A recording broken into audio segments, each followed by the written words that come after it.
Hello, everyone. I am Andy Anderson. My partner Ike Allen and I are the co-owners of Avaya University. Welcome and thank you so much for joining us. In this event, we are talking with incredible fellow experts. We're talking with doctors, therapists, psychologists, best-selling authors, and more. And they're here to help provide you with tools and strategies to help you navigate any struggles you're currently having in your life and ultimately to help you experience greater happiness, peace, and joy. Today, our guest is going to talk about using internal family systems to heal depression and anxiety. Please welcome Richard Schwartz. Hi there. Hi, Andy. Good to see you again. It's great to see you again too, Dick. I want to tell everyone a little bit about you, and then we'll get into some questions here. So Dick began his career as a systemic family therapist and an academic, and he is now on the faculty of the Department of Psychiatry at Harvard. He is also a senior fellow of the Meadows Treatment Center in Arizona.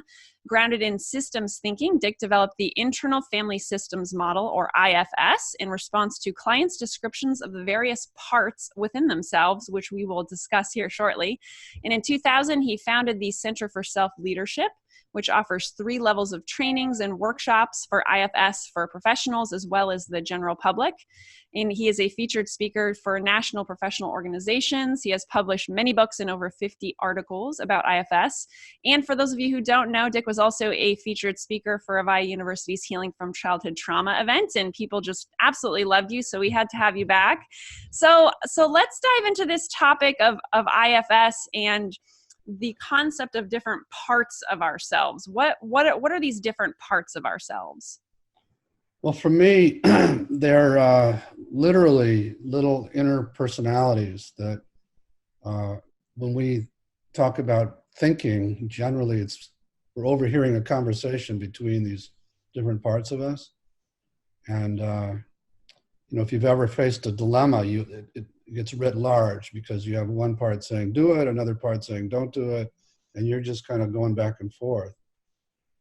So the idea is that we're all multiple personalities in the sense that the natural state of the mind is to be multiple, to have what I'm calling parts, which isn't the greatest name for them, but it's the most user-friendly because everybody says a part of me wants to do this, another part doesn't want to. So it's common parlance, and other systems would call them subpersonalities or ego states or some version of that. But for me, they're full range personalities. So it isn't like you've got, as we'll be talking about today, an anxious part or a depressed part. That's a little inner being who is anxious for various reasons, but also, as you get to know it, has a lot of other feelings and a lot of other talents. So yeah, it's a tough concept in this culture because everybody's been brought up to think of us as only having one mind, out of which emanates different thoughts and feelings and so on. But for me, people who've been diagnosed, for example, with multiple personality disorder, or now it's called DID, aren't any different from any of us, except that their system got really blown apart by trauma.